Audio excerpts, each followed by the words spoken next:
selamat bertemu kembali saudara di TV Peduli yang pasti semoga selalu menantikan setiap pagi untuk program acara talk show tentu saja. Selama 1 jam ini jangan pindah-pindah channel ya sama kita aja. Apalagi ini tema yang menarik sekali menjelang Hari Raya Idul Adha yang rencananya akan jatuh pada tanggal 31 Juli akhir bulan ini ya. Dan tentunya banyak persiapan-persiapan yang telah dilakukan, salah satunya adalah persiapan hewan kurban yang tentu saja kita berharap semuanya sesuai dengan protokol kesehatan. Dan telah hadir di studio bersama saya kali ini saudara, ada Bapak Dokter Hewan Ahmad Nadif MSI yang merupakan Kepala Seksi Pelayanan Operasional Karantina Kota Parepare. Selamat pagi Bapak. Assalamualaikum, selamat pagi. Sehat Pak ya? Alhamdulillah sehat. Nah ini kalau kita ngomongin Hari Raya Idul Adha pasti selalu identik dengan kurban. Ya, nah betul. Dan hewan-hewan dalam hal ini yang paling selain kambing yang paling naik daun sapi. Pastinya. Bagaimana kemudian persiapan daripada karantina hewan untuk Kota Parepare menyambut tinggal beberapa hari malah? Silakan. Alhamdulillah kita nggak ada persiapan khusus karena memang ini sudah tupoksi kita setiap hari sehari-hari dan ini juga berlangsung tiap tahun. Jadi kita hanya mempersiapkan sesuai dengan standar pelayanan kita selama ini. Baik. Seperti itu Bapak ya. Iya. Nah, kalau kita ingin berbicara dalam angka seperti itu, otomatis meskipun dikatakan tadi bahwa sebenarnya tidak ada persiapan secara eksklusif karena memang itulah kegiatan setiap hari demikian. Iya, betul. Tapi kan di tengah pandemi seperti saat ini, jangankan manusia, saya kira hewan juga tentunya harus mendapatkan proteksi yang jelas sebelum nanti disembelih ketika hari raya. Bagaimana bentuk kolaborasi dari karantina kemudian dari dinas peternakan sendiri untuk hewan-hewan yang akan dikurbankan nantinya? Terima kasih. Jadi selama ini kita mempunyai hubungan yang erat, hubungan yang harmonis dengan dinas yang membidangi kesehatan hewan di pemerintah daerah atau pemerintah kota khususnya di Sulawesi Selatan. Baik. Karena mereka adalah pemasok untuk sapi-sapi yang sering kita kirim ke luar pulau, terutama tujuan Kalimantan. Dari kita masing-masing instansi kita sudah punya tupoksi jelas bahwa untuk sapi-sapi atau hewan yang dilaluantaskan melalui karantina, kita lakukan sertifikasi untuk menerbitkan sertifikat kesehatan yang tentunya ini juga dilengkapi dengan surat keterangan kesehatan hewan dari dinas yang membidangi kesehatan hewan di masing-masing dinas peternakan atau dinas yang membidangi fungsi tersebut. Demikian. Oke, kemudian seperti ini Pak, otomatis kan pasti ada lonjakan daripada daya konsumsi karena memang kebutuhan ini pandeminya ya. Iya, betul. Tidak menutup kemungkinan bahkan saya kira tiap tahun ada jadi bahwa pengiriman dari luar daerah ke Parepare. Apakah tahun ini juga mengalami lonjakan yang signifikan atau seperti apa? Kalau untuk tahun ini untuk lonjakan angka kalau dibandingkan dari tahun kemarin terjadi penurunan. Ya ini mungkin karena penyebabnya salah satu permintaan dari daerah tujuan khususnya Pulau Kalimantan ini ada penurunan. Ini biasanya berlaku hukum ekonomi di mana terjadi penurunan di permintaan maka suplai juga terjadi penurunan di sini. Ini penyebabnya ya mungkin salah satunya adalah merebaknya pandemi COVID-19. Jadi tahun 2019 sampai bulan Juli atau semester 6 itu total pengiriman sekitar 5.671 ekor melalui pelabuhan Parepare. Sedangkan pada tahun 2020 sampai hari ini kita pengiriman sekitar 3.091 ekor. Jadi terjadi penurunan sekitar 54,5%. Seperti itu. Ya, nah, kemudian seperti ini. Ada pertanyaan yang muncul oleh pemirsa kita di rumah. Sebenarnya pekerjaan daripada karantina itu seperti apa sih? Nah ini sebenarnya orang back to basic lagi.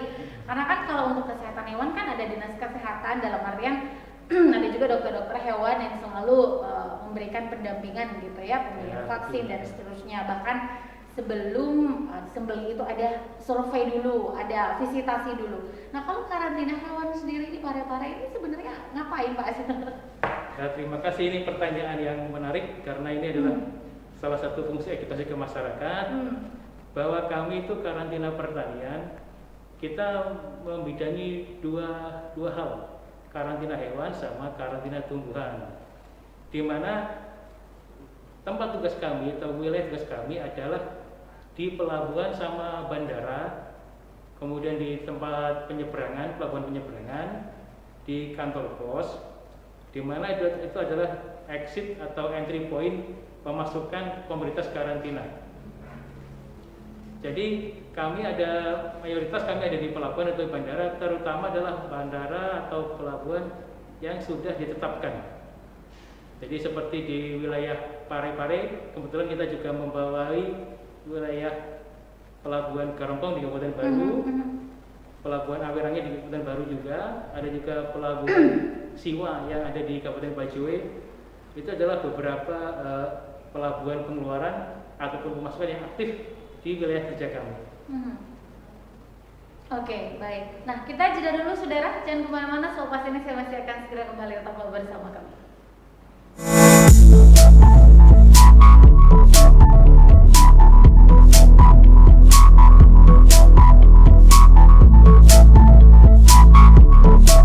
Selamat pagi dokter.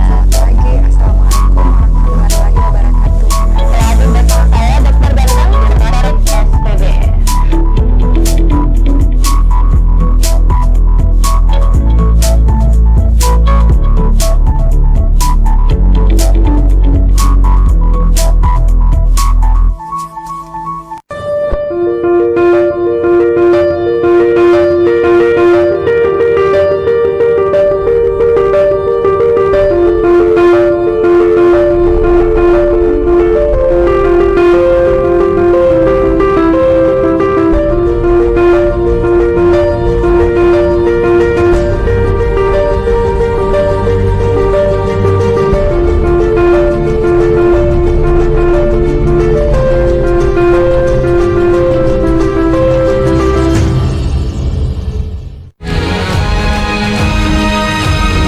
Assalamualaikum warahmatullahi wabarakatuh. Saya Harmanikam. Saya Sugiarto. Saya Trianti Sulaiman. Saya Uswatun Hasanah. Hadir di layar televisi Anda dengan suguhan informasi yang telah dirangkum tim redaksi kami. Kita mulai news update selengkapnya.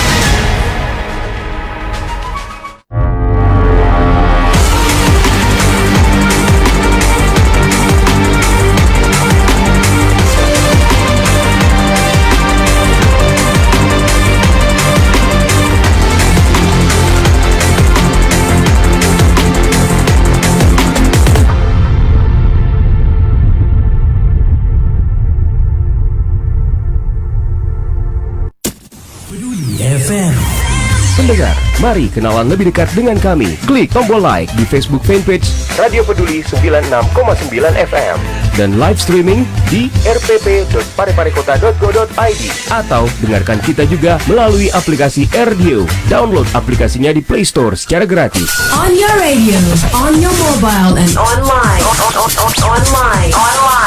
your number one hit music station. 96.999. Radio Peduli FM.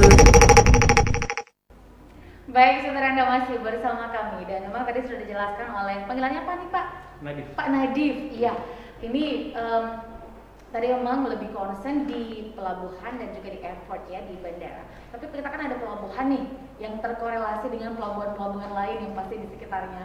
Nah ini selama menjelang Idul Adha ini Pak, bagaimana geliat daripada pelabuhan kita sendiri? Karena kan punya dua nih, ya kan? Nah, seperti apa Pak?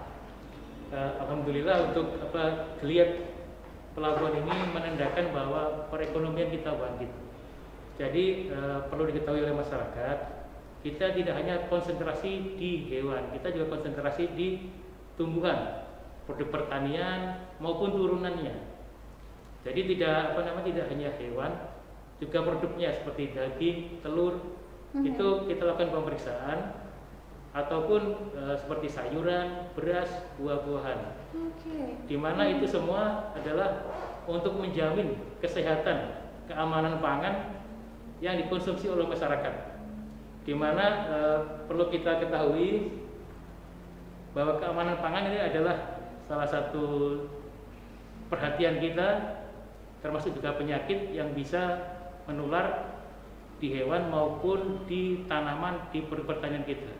Jadi jangan sampai sumber pangan kita ini hancur gara-gara penyakit dari hewan atau tumbuhan, ataupun bisa juga menyebabkan penyakit pada manusia. Terima kasih. Oke, baik. Tapi sejauh ini Bapak sudah berapa lama bertugas di Parepare? Saya mulai bertugas di Parepare sejak Januari 2011. Wah, sudah jadi orang Parepare sebenarnya Bapak ini ya. Oke, nah ini Pak, kalau tadi kita melihat, kalau kita ngomongin selalu identik karantina hewan, padahal sebenarnya tupoksinya juga adalah tumbuhan, termasuk pangan dan juga ekspor, seperti itu ya. Sejauh ini Pak, sejak Bapak bertugas, pernah ada temuan seperti itu, dan bagaimana tindakan tegas atau tindakan preventif yang dilakukan dari balai karantina itu sendiri? Temuan biasanya kita yang sering kemasukan, bahkan sampai kecolongan gitu Pak? Bukan kecolongan istilahnya. Ada beberapa komunitas yang masuk ke wilayah Parepare.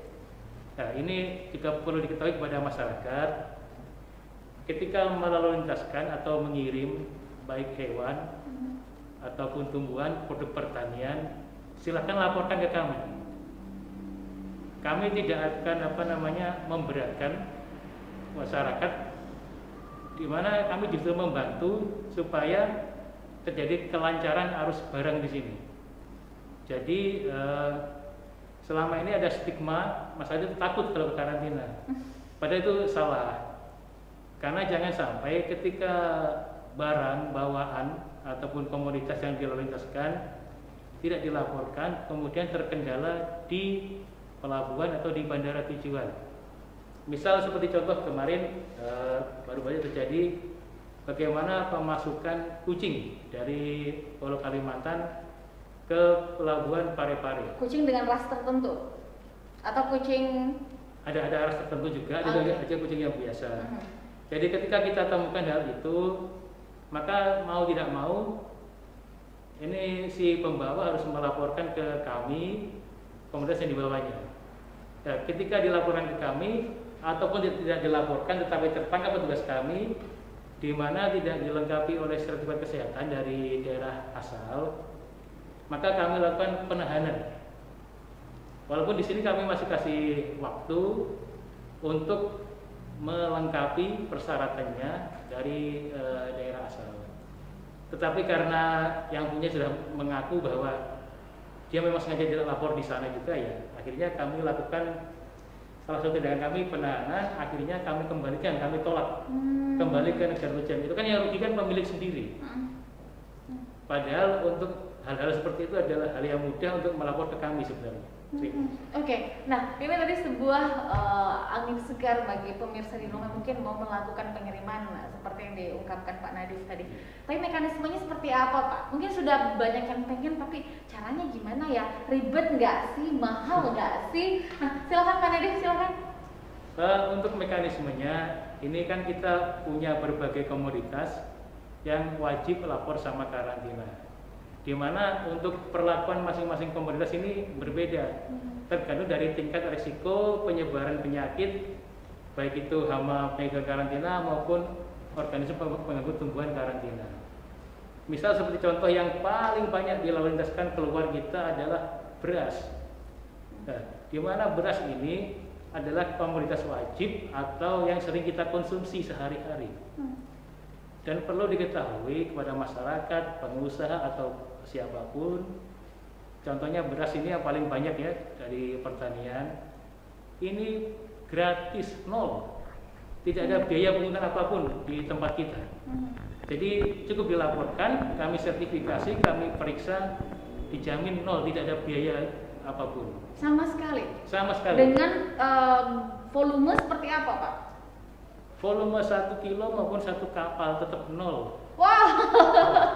Untuk komoditas beras, karena komoditas beras ini adalah masuk kategori kita mengeluarkan sertifikat SP5 namanya. Kemudian untuk kategori risiko tinggi seperti hewan hidup, sapi, memang ini harus kita lakukan pemeriksaan, harus kita lakukan tindakan pengujian sampelnya, harus ada perlakuan-perlakuan khusus sehingga ini timbul namanya penerimaan negara bukan pajak atau PNBP yang kita tagihkan kepada pengguna jasa. Tetapi semuanya terbuka, bisa diakses itu PNBP sesuai dengan peraturan yang berlaku, dan semua penyetoran PNBP ini adalah masuk ke kas negara melalui billing yang kita terbitkan, di mana nilai billingnya sesuai dengan kwitansi tertulis. Jadi setelah melapor, kita pemeriksaan, pengujian untuk yang wajib kita periksa seperti sapi.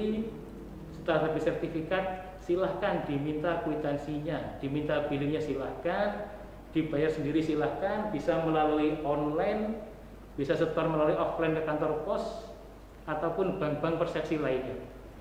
Oke, seperti itu. Jadi sebenarnya nggak ada yang ribet, nggak ada yang susah Pak ya. Betul. Tapi kembali kan sekarang kita lagi menuju revolusi industri 4.0, malah kalau pare-pare sudah 5.0 deh kayaknya Pak ya.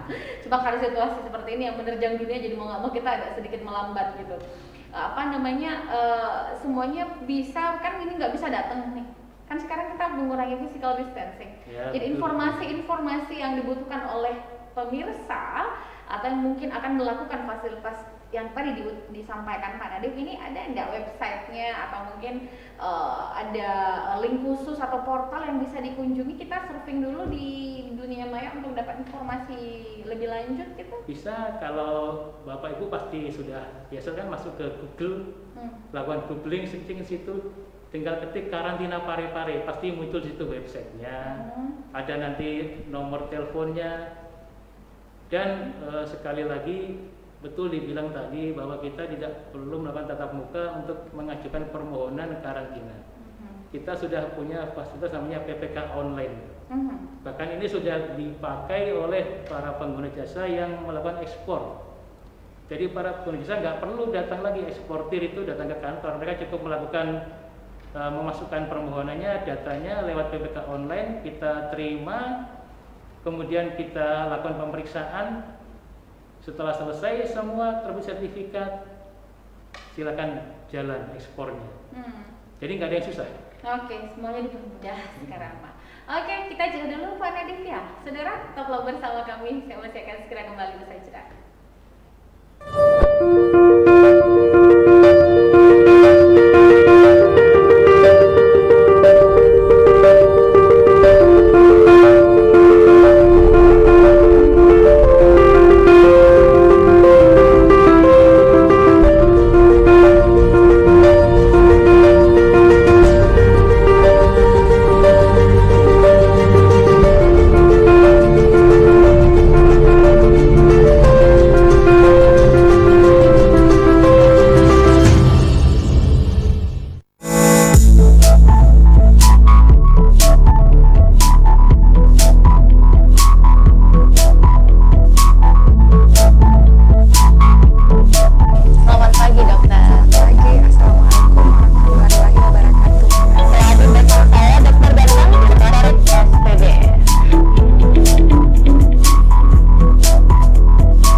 Pendengar, mari kenalan lebih dekat dengan kami. Klik tombol like di Facebook fanpage Radio Peduli 96,9 FM dan live streaming di rpp.pareparekota.go.id atau dengarkan kita juga melalui aplikasi RDio. Download aplikasinya di Play Store secara gratis. On your radio, on your mobile, and Online. your number one hit music station. 96.9. Radio Peduli FM.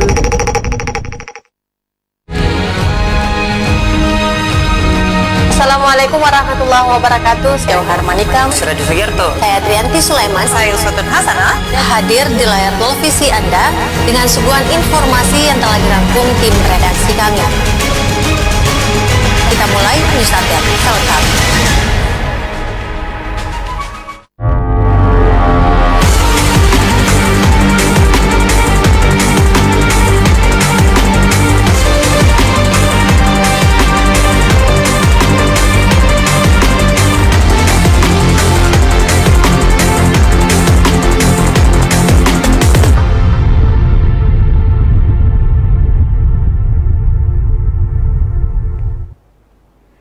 Baik, saudara Anda masih bersama kami tentunya di channel 8 TV Peduli. Dan kalau boleh tahu, ini kan pasti otomatis meskipun dikatakan Pak Nadiem di awal segmen tadi bahwa ini sebenarnya tupoksi yang memang dilakukan almost perkegiatan pasti ada gitu tiap hari Pak ya.